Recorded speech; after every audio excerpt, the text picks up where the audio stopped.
Hey everyone, welcome to Area 616. Usually I post videos on Fridays, but yesterday I didn't. I meant to post the video you're currently watching yesterday, but I spent basically the whole day until about 3 o'clock watching The Punisher, which was just fresh on Netflix, and I was so exhausted from it, I honestly didn't feel like making a video.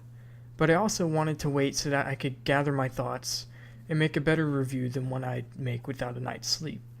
Because at the end of the viewing, The Punisher did leave me feeling a little confused on just how much I liked it.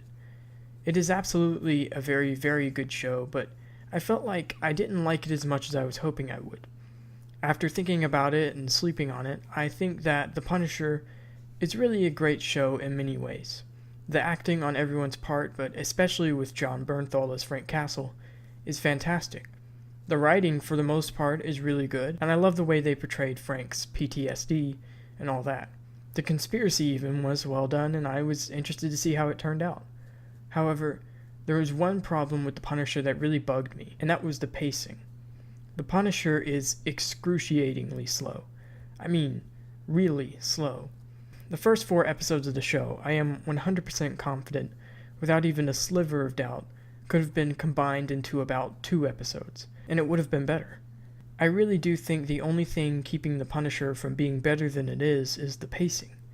I mean, there's a whole episode that follows Frank just trying to find guns. I'm not saying they shouldn't have included that, but that should have been maybe a 15-plus minute scene in one of the episodes, not a 50-plus minute episode.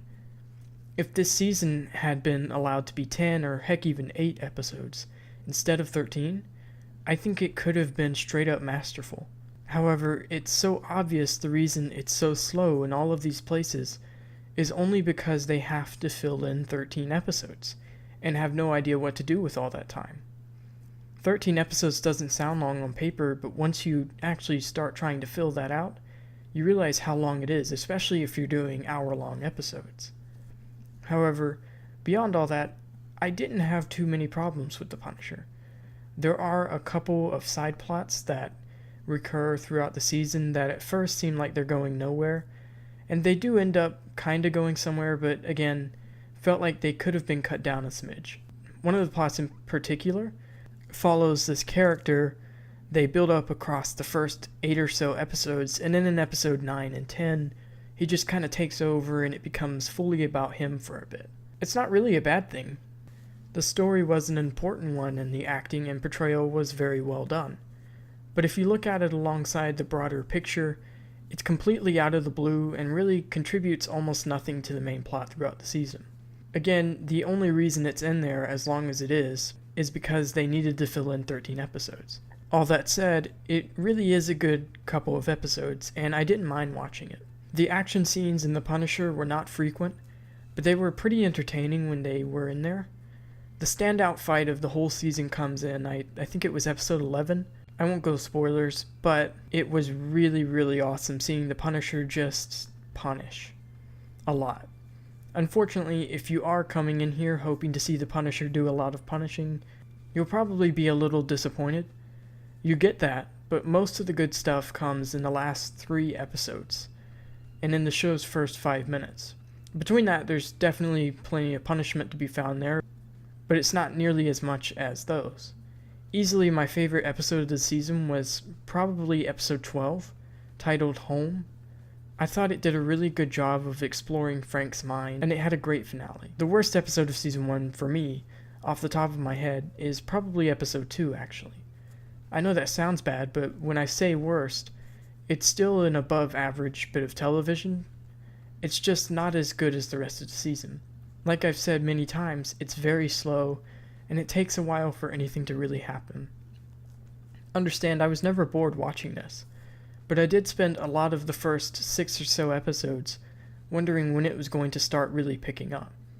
The last 6 episodes are really, really good for me. It picked up, and it picked up big time, but it does take a while to get there.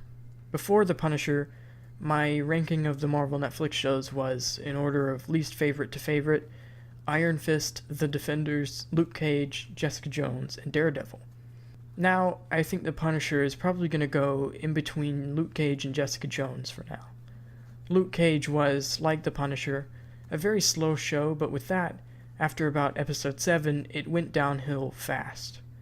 The Punisher is slow, but like I've said, it's never really bad or even boring. And it really picks up in the last half. So, final verdict, The Punisher is a great show, filled with some phenomenal performances from Bernthal and the rest of the cast.